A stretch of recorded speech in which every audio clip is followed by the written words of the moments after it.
Votre cabinet a une activité généraliste avec une dominante en droit des étrangers et de la nationalité.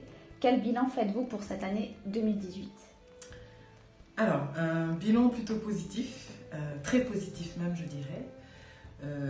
Nous avons eu beaucoup de dossiers très intéressants avec un enjeu juridique important en matière de séjour, d'asile, de nationalité.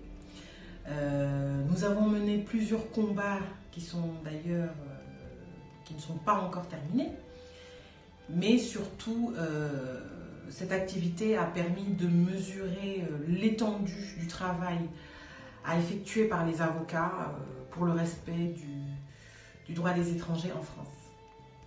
Quel est le dossier qui vous a le plus marqué cette année? Alors j'en ai eu beaucoup, mais celui qui m'a le plus marqué, c'est le dossier d'une fratrie. 3 frères, 2 frères et une sœur, nés au Cameroun, qui vivent en France depuis 19 ans, qui ont les 2 parents français et qui aujourd'hui n'ont aucun document d'identité, ni passeport, ni carte d'identité, rien. Ils ne sont pas camerounais parce que le Cameroun n'accepte pas la double nationalité. Ils sont dans cette situation administrative en raison d'une erreur sur leur extrait de naissance, erreur sur le nom, sur le lieu. Ce qui fait que durant ces 19 années, ils sont en procédure, ils n'ont pas pu se faire établir ni passeport ni pièce d'identité, ils n'ont pas de vie. Et aujourd'hui, c'est ce dossier que nous portons devant les juridictions pour leur faire reconnaître leurs droits et leur faire délivrer leur pièce d'identité car leur nationalité française ne fait aucun doute. Donc véritablement, c'est ce dossier-là qui m'a le plus marqué personnellement cette année. Quelles sont les situations les plus critiques que vous avez rencontrées? J'en ai rencontré plusieurs, mais celles qui m'ont le plus marqué, c'est celle des mineurs étrangers isolés en France. Parce qu'aujourd'hui, on est face à une vague de migration et parmi les migrants, on a les mineurs étrangers en France qui arrivent en général par voie terrestre.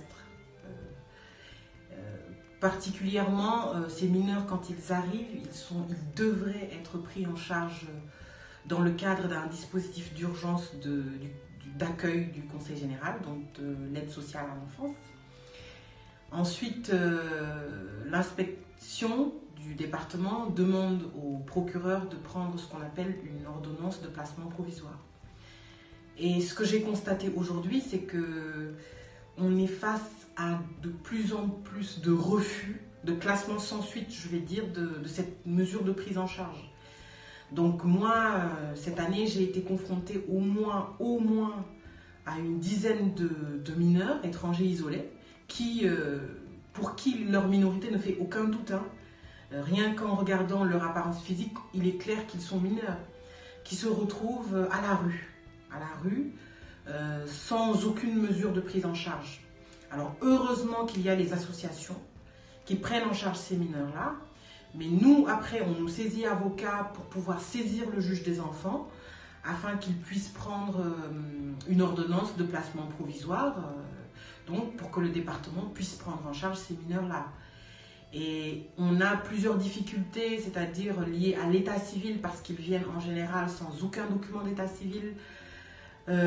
Quelquefois, les administrations ont du mal à croire à leur histoire, qui est tout à fait vraie, parce qu'ils viennent de l'Afrique de l'Ouest. J'ai eu un jeune de 13 ans qui venait de la Côte d'Ivoire, qui est passé par la Libye, l'Espagne avant d'arriver en France. Pourquoi n'est-il pas resté en Espagne ou en Italie? Parce qu'il maîtrisait mieux la langue française. Et cette personne s'est vue refuser, en tout cas, la prise en charge provisoire par le département. Et ensuite, heureusement que devant le juge des enfants, on arrive à obtenir des ordonnances. Donc ça, vraiment, actuellement, c'est une situation qui est assez alarmante et auquel il faudrait prendre de nouvelles dispositions afin de pouvoir quand même leur garantir le minimum de droits que la République française leur assure. Que pensez-vous des rapports entre les demandeurs de titres et la préfecture? Alors, rapport complexe. Parce qu'on a deux réalités. On a l'administration qui est, je vais dire, engorgée de demandes et qui est, je pense, en manque de personnel. Et on a une affluence de demandeurs de titres et surtout des délais de traitement très très longs. Moi, je connais la réalité en tout cas de la préfecture de Bordeaux, donc je peux parler de celle-ci, mais je suis également interpellée pour d'autres préfectures telles que certaines de Paris ou de Marseille. Ce qui se passe aujourd'hui, c'est que je pense qu'il y a une incompréhension certaine. C'est-à-dire que certaines personnes n'arrivent pas à formuler clairement leurs demandes, en tout cas leurs demandes de titre, et surtout à exposer l'ensemble des caractéristiques de leur situation. Ce qui fait que la préfecture, avec toute la charge de travail qu'elle a, statue sur les éléments que lui présente le demandeur de titre et commet certaines erreurs, c'est-à-dire erreurs d'appréciation sur la situation de la personne. Pourquoi? Parce que cette personne n'a pas clairement spécifié, par exemple, qu'elle avait ses parents qui étaient de nationalité française ou qu'elle avait des liens familiaux forts en France. Donc aujourd'hui, moi, je suis interpellée pour plusieurs choses. D'abord, je suis contactée surtout par des personnes qui trouvent le délai de traitement de leur demande assez long. On va partir sur des premières demandes de titre de séjour qui vont jusqu'à 12 mois, mais plus de 12 mois même, et donc ces personnes s'inquiètent. Alors qu'il n'y a pas le feu, c'est juste que la préfecture n'a pas encore le temps de traiter le dossier. Mais les délais s'allongent au fur et à mesure des années. Ça, c'est une première difficulté. La seconde difficulté, j'ai certaines personnes qui se retrouvent avec un délai de traitement mais très très long, c'est-à-dire plus de 18 mois. Pourquoi? Pour des vérifications. Notamment pour des vérifications sur l'authenticité des documents qui ont été produits à la préfecture. Ça aussi, c'est une problématique parce que ces personnes qui vivent en France demandent à des amis ou à des parents de leur fournir leurs documents, par exemple l'acte de naissance, et finalement n'ont pas les garanties d'authenticité de ces documents-là. Et donc la préfecture reprend la vérification. D'autre part, il y a, je pense, une méconnaissance des lois, c'est-à-dire des conditions d'obtention de séjour, via les on-dit, les forums et tout.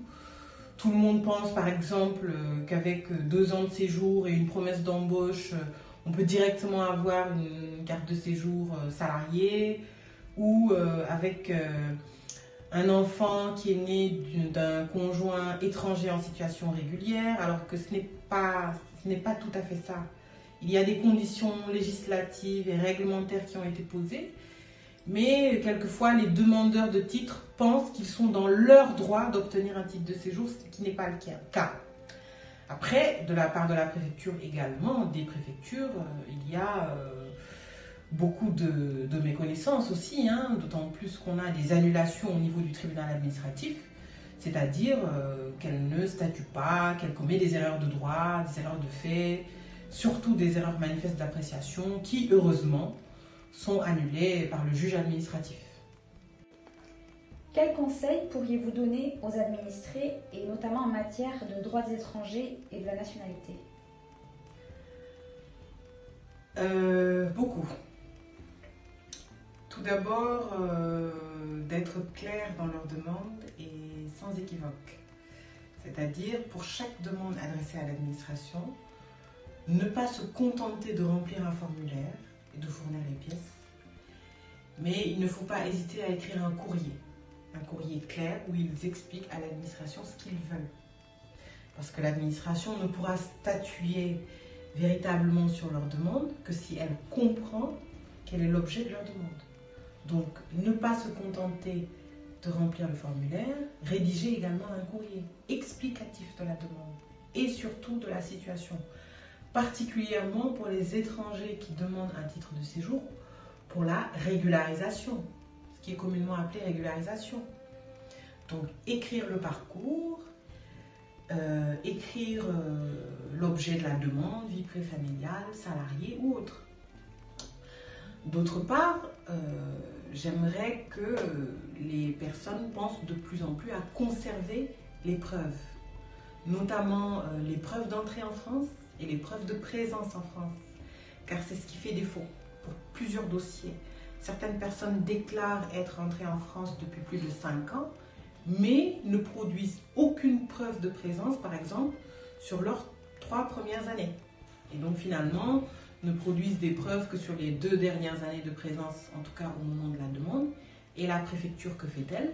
Elle prend en compte finalement les documents qui sont produits. Et donc dit que la personne est entrée en France depuis 2 ans, alors qu'en réalité, elle est entrée en France depuis 5-6 ans. Donc ça, c'est très important. Conserver les preuves. Preuve d'entrée en France, ça peut être le billet d'avion, le billet de train.